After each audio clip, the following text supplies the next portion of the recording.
얘네 효능이 뭐예요? 피부를 탄력 있게 만들어주고 색소도 없애주고 모공도 줄어들게 하고 여드름도 없애주고. 그런데 저는 별로 좋아하지 않습니다. 좋다는 걸요? 네, 정말 만병통치약같이 얘기해놓고 내 얼굴에는 쓰지 않아요 라고 얘기하는 이유가 있어요.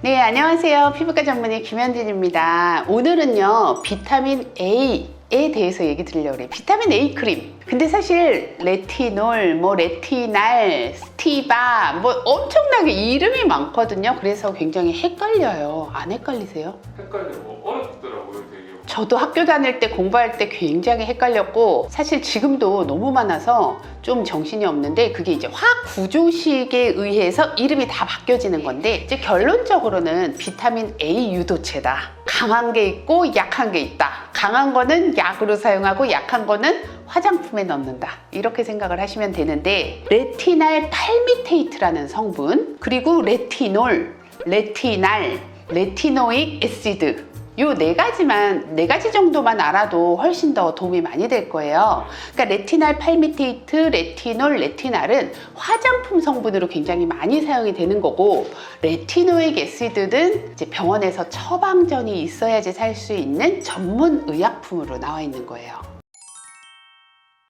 얘네 효능이 뭐예요? 효능 궁금하시죠? 사람들이 왜 사용을 하느냐? 어떤 그 홍보 매체에서 나와가지고 이게 효과가 좋다. 어디에 효과가 좋냐? 잔주름을 개선하는 데 효과가 좋다. 눈가주름, 얼굴주름 이런 것들을 다 좋게 한다라고 해서 너무나 유명해진 크림이기는 해요. 이제 두 번째로는요, 피지를 제거하는 효과가 있어요.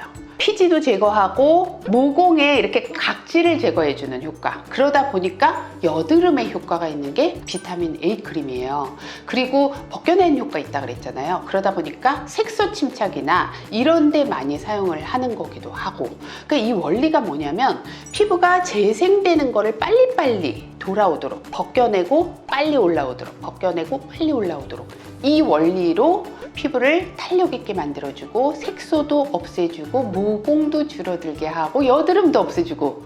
그런데 저는요, 개인적으로 이거를 주름 개선에 그렇게 많이 처방을 해드리지는 않아요. 대신 제가 처방을 많이 하는 거는 튼살 초기, 빨간시기, 그러니까 초기에 이거를 바르게 되면 굉장히 빨리 좋아집니다. 왜냐하면 피부 안쪽에 있는 콜라겐을 정상화를 시켜주는 효과가 있기 때문에 이게 굉장히 도움이 되고, 변성된 엘라스틱 섬유 같은 것들을 제거를 해주는 기능이 있기 때문에 튼살 제거에 도움이 많이 되고요. 그 다음에 또 하나는 팔 같은데 모공 각화증이라 그래서 일명 닭살이라고 하는 거 있죠. 그러니까 요 모공 안에 각질전이 쌓인 거예요. 그러니까 이런 것들을 녹여주는 역할을 하는 게 바로 이 비타민 A 크림이에요. 이 제가 처방하는 성분에는 레티노익 애시드라고 아까 얘기했죠. 농도가 굉장히 여러 가지가 나와요. 이제 시중에 판매가 되는 게 0.01부터 0.025, 0.05, 0.1까지 이렇게 네 가지가 나와 있어요. 근데 아무래도 농도가 높을수록 강하겠죠. 저는 별로 좋아하지 않습니다.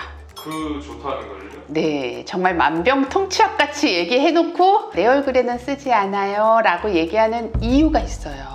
이게 백인들한테는 도움이 많이 돼요. 피부가 하얀 사람들. 그런데 우리처럼 피부가 까맣거나 누렇거나 한 동양인들한테는 부작용을 굉장히 많이 일으킵니다. 어떤 부작용이냐?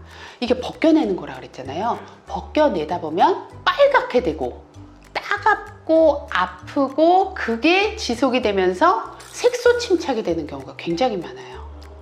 그러니까 제일 큰 문제가 자극감이에요. 그래서 이거를 사용을 하되 기미가 있는 사람, 아토피가 있는 사람, 피부가 예민한 사람은 아예 안 썼으면 좋겠어요. 화장품에 들어가는 친구들은 농도가 낮을 거잖아요. 그럼 얘들은 부작용이 좀 덜하지 않을까요? 그렇죠. 부작용이 훨씬 덜하죠. 하지만 이게 아무리 약하다 하더라도 약간 벗겨내는 효과가 있기 때문에 자극감이 있을 수가 있어요. 그러니까 주름 개선 화장품 쓰고 어떤 화장품을 쓰고 뒤집어졌다 하는 경우에는 대부분 이 성분이 들어간 경우가 굉장히 많아요. 아토피 있거나 예민한 피부들은 그래서 이런 성분이 없는 것 중에 보습 기능이 있는 거를 써야지 어떻게 보면 이게 보습 기능하고 상반된 개념이기 때문에 조심하시는 게 좋아요. 그리고 이제 정상 피부라 하더라도 제가 설명을 굉장히 많이 드리는 편이에요.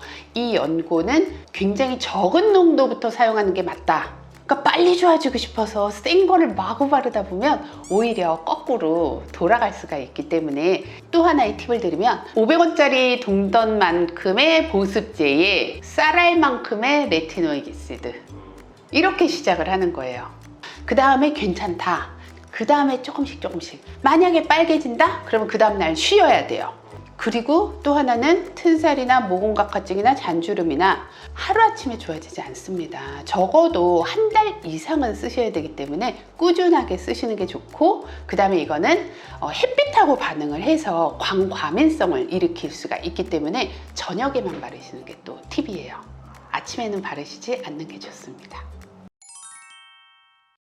이거 말고도 좋은 것들이 많으니까 잔주름 없애기 위해서 굳이 예민한 입가나 눈가, 피부를 망치지 않았으면 좋겠습니다. 감사합니다. 네, 감사합니다.